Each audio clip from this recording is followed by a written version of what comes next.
Olá, pessoal! Esta é mais uma aula de matemática para o 7º ano e hoje falaremos de frações e seus significados. Vamos iniciar recordando alguns conceitos básicos de fração. Marisa está com dúvidas sobre como representar frações com números. Então, vamos ajudá-la identificando qual fração representa a parte amarela das frações seguintes. Lembrando aqui, pessoal, que fração é divisão em partes iguais. E nas frações nós temos o numerador e o denominador.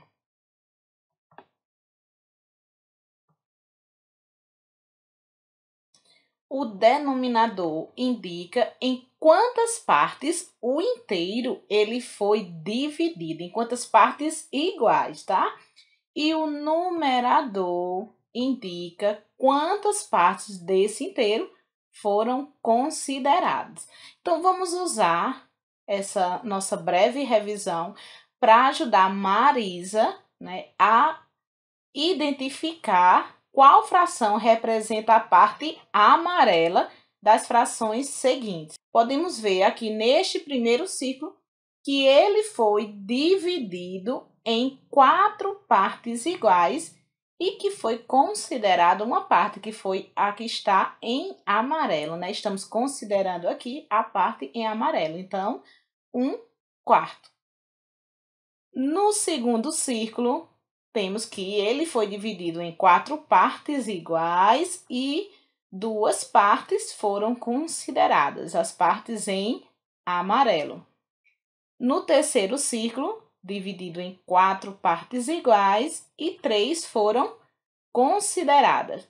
Já no quarto círculo, a divisão desse inteiro foi em 4 partes iguais e 4 partes foram consideradas, tá?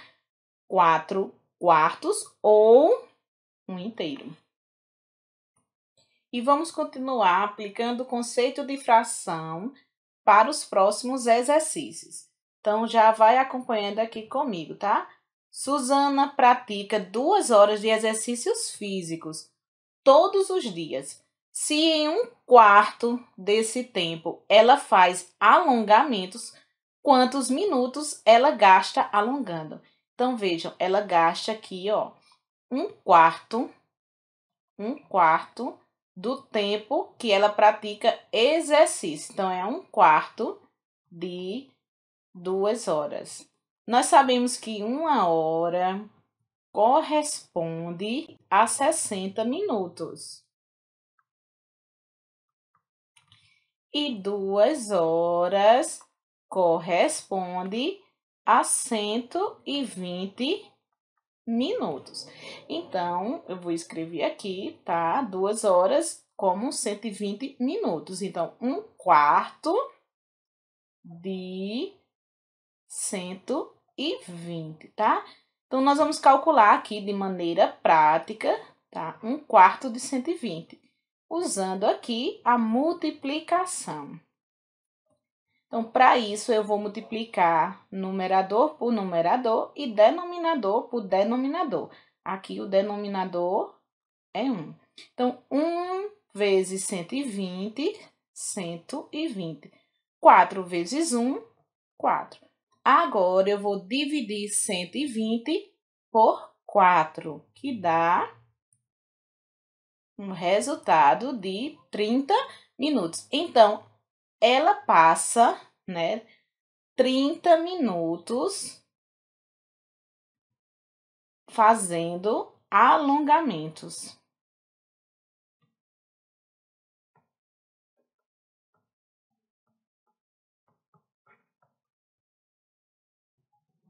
Os avós de Joana sempre andam bem juntinhos.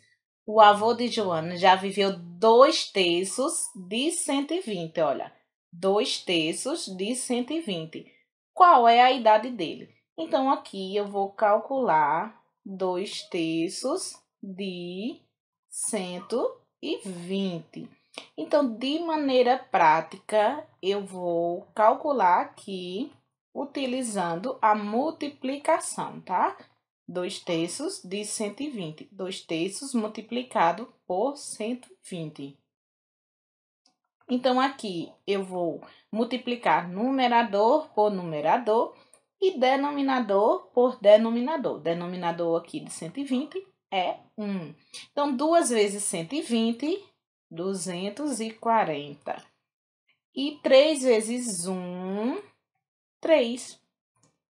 Então, nós vamos dividir agora 240 por 3, que dá exatamente 80. Então, a idade do avô de Joana corresponde aqui a 80 anos. A avó de Joana já viveu 3/4 de 100 anos. Qual é a idade dela? Então, vamos escrever aqui, ó, 3/4 de 100. De maneira prática, tá? Vamos utilizar aqui a multiplicação para calcular 3/4 de 100.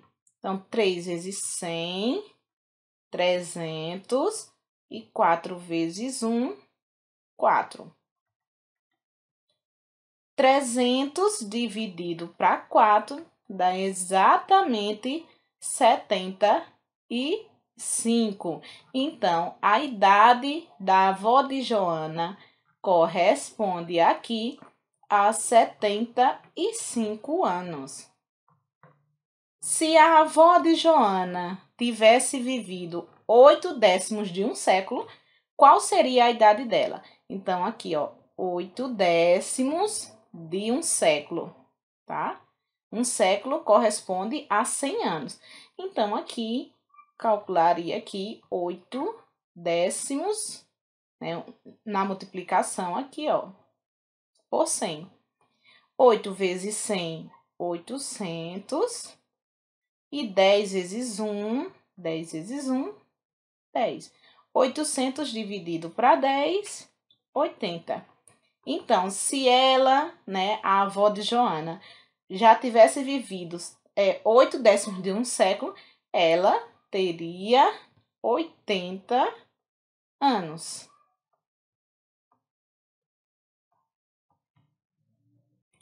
Atualmente, para um projeto de lei ser aprovado, é necessário o cumprimento de várias etapas, sendo uma delas a votação na Câmara dos Deputados.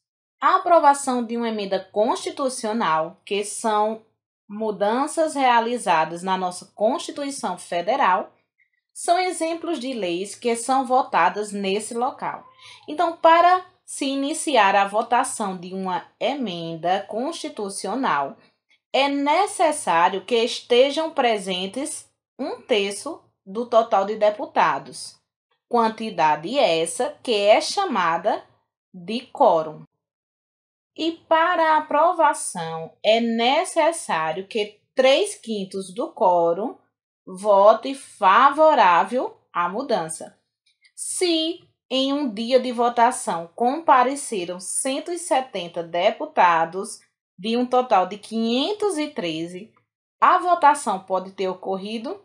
Então, nós vamos calcular aqui, né, a quantidade mínima para que essa votação, né, aconteça. Então, nós vamos calcular aqui 1/3 de 513, tá? Para que possamos verificar aqui se esses 170 deputados formam ou não o quórum. Então, vamos calcular aqui 1/3, aqui, utilizando a multiplicação, 1/3 de 513. Multiplica numerador por numerador e denominador por denominador. 1 vezes 513, 513. 3 vezes 1, tá? Aqui, 3. Agora, nós vamos dividir 513 por 3, que dá exatamente 171 deputados, tá? Então, para que haja a votação, então tem que estar presentes 171 deputados. Então, se só compareceram 170, então a votação não pode ter ocorrido, tá? Então, sabendo que em outro dia de votação, 108 deputados votaram a favor de determinada emenda e ela foi aprovada, qual foi o quórum máximo do dia? Percebam aqui que para a aprovação é necessário 3/5 do quórum. Então, 108 deputados votaram a favor. Então, 3/5 aqui correspondem a 108 deputados. 3/5 dos deputados, eles votaram a favor.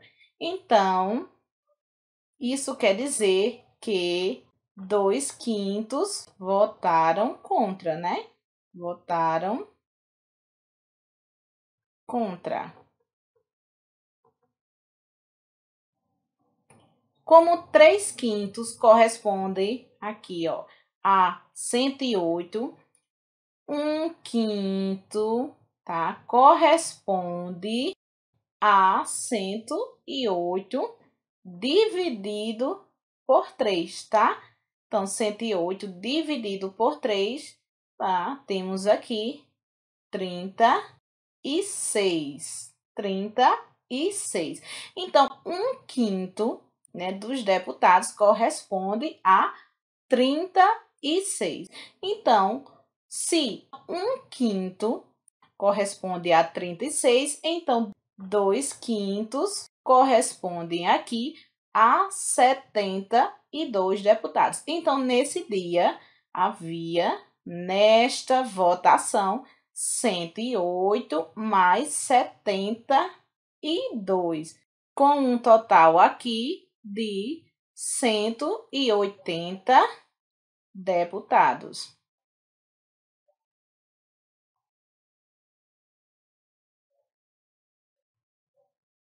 E finalizamos a nossa aula por aqui. Obrigada por sua participação e até a próxima aula.